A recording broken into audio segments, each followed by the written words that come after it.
আজকে আপনাদের জন্য আমি নিয়ে এসেছি জন্মাষ্টমী স্পেশাল তালের বড়া রেসিপি বা তালের পিঠা রেসিপি। এই জন্য এখানে আমি একটা তালের পাল্প নিয়ে নিয়েছি। বাড়িতে কিভাবে খুব সহজে তালের পাল্প বের করা যায় সেই ভিডিও আমার চ্যানেলে আছে, আপনারা চাইলে দেখে নিতে পারেন। এখানে আছে 2 কাপের মতো তালের পাল্প। এখানে আমি দিয়ে দিলাম 2 কাপ ময়দা। আমি কিন্তু এখানে ময়দা দিয়েছি, আপনারা এখানে আটা দিতে যাবেন না, ময়দা দিবেন। ময়দা দিয়ে করলেই পিঠাটা খেতে ভালো লাগে। সাথে আমি দিয়ে দিলাম সুজি। এখানে আমি দিয়ে দিয়েছি 1/2 কাপের মতো সুজি, একটু ক্রিস্পি হবে এই জন্য সুজি দিয়েছি। এখানে আমি দিয়ে দেবো চিনি। চিনিটা আমি দিয়ে দিয়েছি প্রায় 1.5 কাপ, কারণ একটু মিষ্টি মিষ্টি হলে পিঠাটা খেতে বেশি ভালো লাগে। চিনিটা আসলে আপনারা আপনাদের টেস্ট অনুযায়ী দিবেন, কম বা বেশি দিয়ে নেবেন। এখন এই চিনি, ময়দা আর সুজি সব কিছুই তালের সাথে খুব ভালো করে হাত দিয়ে মেখে নিচ্ছি। দেখুন আমি কিন্তু খুব ভালো করে মিক্সড করে নিচ্ছি। আমার এই রেসিপিগুলো আপনাদের ভালো লেগে থাকলে আমার চ্যানেলটা সাবস্ক্রাইব করে পাশে থাকা যে বেল আইকনটা আছে সেটা বাজিয়ে দেবেন। আমি রেসিপি আপলোড করার সাথে সাথেই আপনি নোটিফিকেশন পেয়ে যাবেন।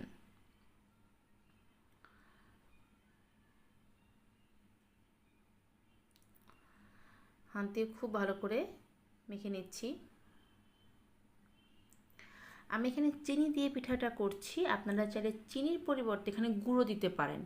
গুড় দিলে পরে মিষ্টিটা একটু কম দেবেন, কারণ গুড়টা কিন্তু এমনিতেই অনেক মিষ্টি হয়, সেটা বুঝে আপনারা মিষ্টিটা অ্যাড করবেন। আর যদি আমার মতো চিনি দেন সেক্ষেত্রে কিন্তু মিষ্টিটা একটু বেশি দিতে হবে। দেখুন এটা কিন্তু একটা ঘন একটা গোলা হবে, কিন্তু আঠা আঠা হবে। আমি কিন্তু হাত দিয়ে এটা চেক করে নিচ্ছি, একটুও জল দেবেন না। এই মাপটা যদি ঠিক রাখেন তাহলে কিন্তু ঠিক এরকম আঠা আঠা হবে। আর যদি দেখেন যে একটু পাতলা হয়ে গেছে সেই ক্ষেত্রে একটু ময়দা অথবা একটু সুজি এখানে অ্যাড করে দেবেন, তাহলে কিন্তু এটা এরকম ঘন হবে। এখন এটাকে জাস্ট আমি রেস্টে রেখে দেবো আধা ঘন্টা। আমি এটাকে আধা ঘন্টা রেস্টে রেখে দিয়েছি। এদিকে কড়াইতে আমি সাদা তেল দিয়ে দিয়েছি, তেলটাকে খুব ভালো করে গরম করে নিয়েছি, আর তেলটা একটু বেশি দিতে হবে। আধা ঘন্টা পর তালের এই পাল্পটা থেকে আমরা ছোট ছোট এরকম বলের মতো করে নেব। হাত দিয়ে একটু প্রেস করে দেবেন। তারপর এটাকে আমি গরম তেলে ছেড়ে দিচ্ছি। এই পিঠাগুলো দেওয়ার সময় একটু ফাঁকা ফাঁকা করে দিবেন, যেহেতু এটা অনেকটা স্টিকি অর্থাৎ একটু আঠালো হয়ে থাকে, তাই একটার সাথে আরেকটা লেগে গেলে কিন্তু পিঠাগুলো দেখতে সুন্দর লাগবে না, ভেঙে যাবে। তাই দেখুন আমি কিন্তু পিঠাগুলো একটু ফাঁকা ফাঁকা করে ছেড়ে দিচ্ছি, আর একটু গরম করে তেলটা, তারপর চুলা আঁচটাকে মাঝারিতে করে তারপর বড়াগুলো দিবেন। না হলে কিন্তু এই বড়াগুলো তেলে দেওয়ার সাথে সাথেই পুড়ে যাবে, কিন্তু ভেতরে কিন্তু কাঁচা থেকে যাবে।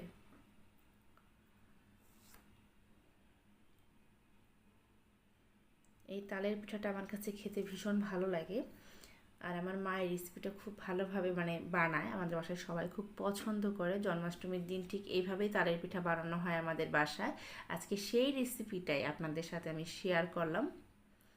যারা তালের পিঠা খেতে পছন্দ করেন খুব সিম্পল ওয়েতে তারা এভাবে করে নিতে পারেন। এখানে কিন্তু আমি কোনো চালের গুঁড়া দিইনি, যেহেতু আমি সুজি দিয়েছি এটা এমনিতেই কিন্তু অনেকটা মচমচে হবে। আর যদি সুজিটা না দেন তাহলে সেক্ষেত্রে কিন্তু অবশ্যই এখানে একটু চালের গুঁড়া দেবেন, না হলে কিন্তু পিঠাগুলো একদম নরম হয়ে যাবে, খেতে ভালো লাগবে না। একটু মচমচে করলে পরে এই তালের পিঠাটা খেতে ভালো লাগে। আমি কয়েকটা পিঠা এখানে পরপর দিয়ে নিচ্ছি, আর পিঠাটা দিয়ে কিন্তু আমি চুলা আঁচটাকে একদম কম করে দিয়েছি, তাতে করে দেখুন আমার কিন্তু পিঠাটা দিতে একটু সময় লাগছে। আমি যদি চুলা আঁচটা বাড়িয়ে রেখে দিই তাহলে কিন্তু পিঠাগুলো একদম নিচে পুড়ে যাবে। এইবার চুলার আঁচটাকে আমি মাঝারিতে করে পিঠাগুলোকে আমি একটা সাইড ভেজে নেব। আমার এই পিঠাগুলো প্রায় 5 থেকে 7 মিনিট আমি খুব ভালো করে একটু ভেজে নিয়েছি। দেখুন হালকা একটু কিন্তু সোনালি কালার হয়েছে, খুব একটা বেশি কিন্তু কালার আসতে দেইনি আমি। এখন আমি এই চামচের সাহায্যে আস্তে আস্তে করে পিঠাটাকে প্রেস করে এভাবে করে আমি উল্টে দিচ্ছি। একটা সাইড ভালো মতো ভাজা হয়ে গেলে উল্টাতে যাবেন, তার আগে যাবেন না, তাহলে পিঠাগুলো কিন্তু একদম ভেঙে যাবে। আপনারা চাইলে কিন্তু এই ব্যাটারটা মেখে নর্মাল ফ্রিজে একটা এয়ারটাইট বক্সে ভরে 1 সপ্তাহের মতো আপনারা রেখে তারপর যখন জাস্ট পিঠাটা ভাজবেন ব্যাটারটা বের করে পিঠাগুলো ভেজে নিতে পারেন। গরম গরম সার্ভ করবেন, খেতে ভীষণ ভালো লাগবে। আমি কিন্তু এই পিঠাটা স্টোর করে রেখে দেই, আবার চাইলে কিন্তু ডিপ ফ্রিজেও আপনারা এটা এই ব্যাটারটাকে সংরক্ষণ করতে পারবেন। আবার চাইলে তালের যে পাল্প সেই পাল্প বের করেও ডিপ ফ্রিজে রাখা যায়। আমরা তো এভাবেই রেখে দিই, যখনই জাস্ট তালের পিঠা খেতে ইচ্ছে করে পাল্পটাকে নর্মাল করে তারপর এভাবে গোলা তৈরি করে পিঠা ভেজে নিই। যারা তালের পিঠা খেতে পছন্দ করেন তারা এই সিস্টেমটা করে দেখতে পারেন, আশা করি আপনাদের ভালো লাগবে।